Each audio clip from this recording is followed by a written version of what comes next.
आप सभी का स्वागत है S Kumar Sharma official YouTube channel पे। कल वाले वीडियो में आपने अच्छा रिस्पॉन्स दिखाया है। जो हमने संज्ञानात्मक विकास का सिद्धांत जीन पियाजे वाला पढ़ा था उस बारे में था।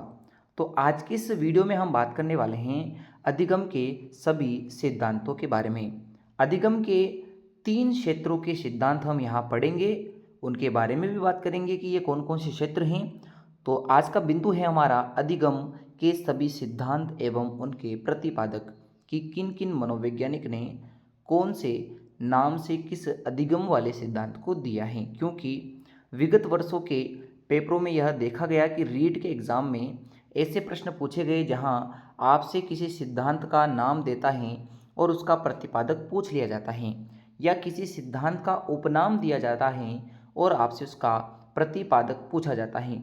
तो बेसिक बेसिक जो प्रश्न आ रहे हैं हम उनको यहाँ डिस्कस कर रहे हैं। इसके बाद हम क्या करेंगे कि जितने भी ये आपको यहाँ से सिद्धांत बता रहे हैं इन सभी सिद्धांतों को अलग से डिस्कस करेंगे एक एक करके, ताकि शॉर्ट शॉर्ट टर्म्स में आप इनको अच्छे प्रकार से याद कर पाओ। तो इस वीडियो में हम सिद्धांतों के बारे में अध्ययन करना शुरू करते हैं। पहले जो आपको सिद्धांत पढ़ने हैं वो हैं आपके व्यवहारवादी अधिगम के सिद्धांत या साहचर्यवादी अधिगम के सिद्धांत, जिन्हें हम एसआर सिद्धांत भी कहते हैं। स्टिमुलस रेस्पॉन्स जो आपकी थ्योरी हैं उससे संबंधित सिद्धांत कहते हैं। तो पहला जो सिद्धांत है वह सिद्धांत है उद्दीपन अनुक्रिया सिद्धांत। तो एसआर सिद्धांतों का सबसे प्रमुख सिद्धांत, जिसे हम एसआर थ्योरी के नाम से भी जानते हैं, यह सिद्धांत आपके दिया है थॉर्नडाइक ने। किसने दिया है? थॉर्नडाइक ने। तो थॉर्नडाइक ने उद्दीपन अनुक्रिया का सिद्धांत दिया है, जो मंद बुद्धि बालकों को सिखाने के लिए काफ़ी महत्वपूर्ण सिद्धांत हैं। जब हम इसे अलग से पढ़ेंगे कि थॉर्नडाइक का ये जो सिद्धांत है वो किस प्रकार से उपयोगी हैं, इसमें किस प्रकार से सीखने के नियम थॉर्नडाइक ने दिए हैं, तो उनके बारे में विस्तृत जानकारी लेंगे, चर्चा करेंगे। दूसरा सिद्धांत है जिसे हम शास्त्रीय अनुबंधन का सिद्धांत या अनुकूलित अनुक्रिया का सिद्धांत कहते हैं, यह पावलोव ने दिया है। तो पावलोव के द्वारा दिए जाने वाला सिद्धांत कौन सा है? वो है शास्त्रीय अनुबंधन। और उद्दीपन अनुक्रिया जिसे एसआर थ्योरी कहा जाता है वो थॉर्नडाइक ने दिया है।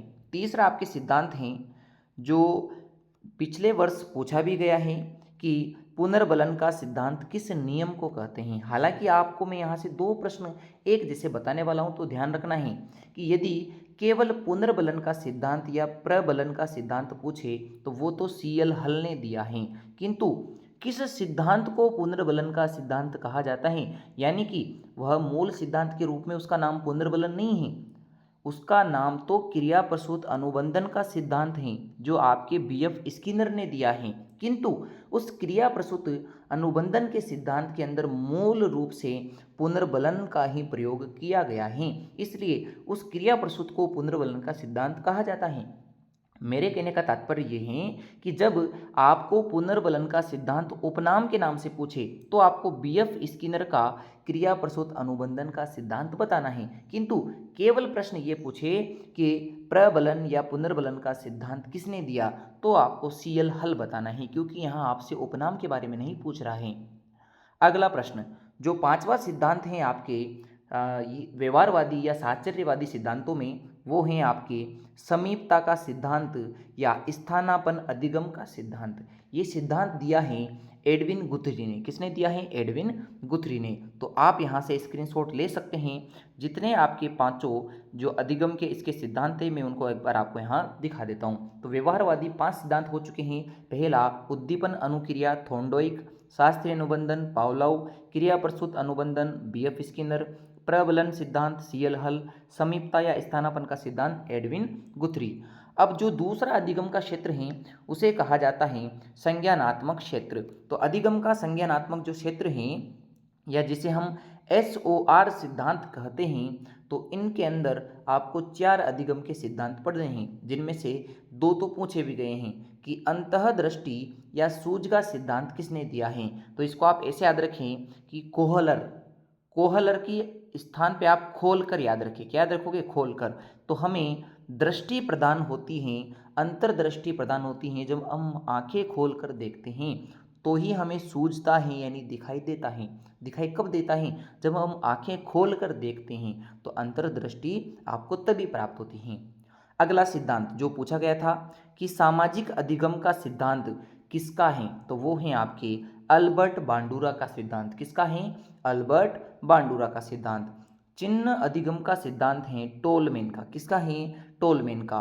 और यहाँ संज्ञानात्मक क्षेत्र का आपको चौथा सिद्धांत पढ़ना है, वो है आपका तलरूप अधिगम का सिद्धांत या क्षेत्र रूप अधिगम का सिद्धांत। वो दिया है कुर्ट लेविन ने। यहाँ जो कोहलर हैं वो गेस्टाल्टवाद के प्रमुख मनोवैज्ञानिक हैं। इनके बारे में भी बात करेंगे, ऐसा नहीं है कि यहाँ हम इनकी जानकारी नहीं लेंगे। आगे जितने भी सिद्धांत आप यहाँ देख पा रहे हैं, इन सबको एक एक करके इनके बारे में विस्तृत जानकारी लेंगे, क्योंकि हम सभी को एक साथ डिस्कस नहीं कर रहे हैं। छोटे छोटे 5-5, 10-10 मिनट की वीडियो में करेंगे तो आपको ज़्यादा अच्छे से समझ में आएगा। अगला आपके सिद्धांत के जो क्षेत्र हैं वो हैं निर्मितवाद या रचनावाद क्षेत्र के सिद्धांत, जो अधिगम से संबंधित हैं। इसमें 3 सिद्धांत पढ़ने हैं। पहला सिद्धांत है सामाजिक सांस्कृतिक सिद्धांत। वो दिया है लेव वाइगोत्स्की, ये रूस के मनोवैज्ञानिक थे। या ऐसा नाम से पूछे कि सामाजिक सांस्कृतिक विकास का सिद्धांत किसने दिया है, तो भी आपके लेव वाइगोत्स्की ने ये दिया है। समाज और संज्ञान, आपके सामाजिक सांस्कृतिक शब्द दे या संज्ञानात्मक सांस्कृतिक शब्द दे, तो आपको लेव वाइगोत्स्की के जो मनोवैज्ञानिक हैं उन पर जाना है। अगला है ब्रूनर का संरचनात्मक निर्मितवादी सिद्धांत। तो यहाँ तो आपको ब्रूनर नाम से दिया गया है, तो ये जेरोम ब्रूनर ने दिया है, तो इसमें इतना टफ प्रश्न नहीं है। और अगला है अनुभवजन्य अधिगम का सिद्धांत। अनुभव से जो उपजता है अधिगम, वह सिद्धांत दिया है कार्ल रोजर्स ने। किसने दिया है? कार्ल रोजर्स ने। तो एक बार आप यहाँ से स्क्रीनशॉट ले सकते हैं। आपके सामने में एक एक करके चीज़ों को बता देता हूँ। तो ये है, हमने बात की है अधिगम के सभी सिद्धांत और उनके देने वाले, और ये भी बात की है कि ये सिद्धांत किस क्षेत्र के हैं, और प्रश्न यदि पूछे तो आपको कौन सा आंसर लगा के आना है।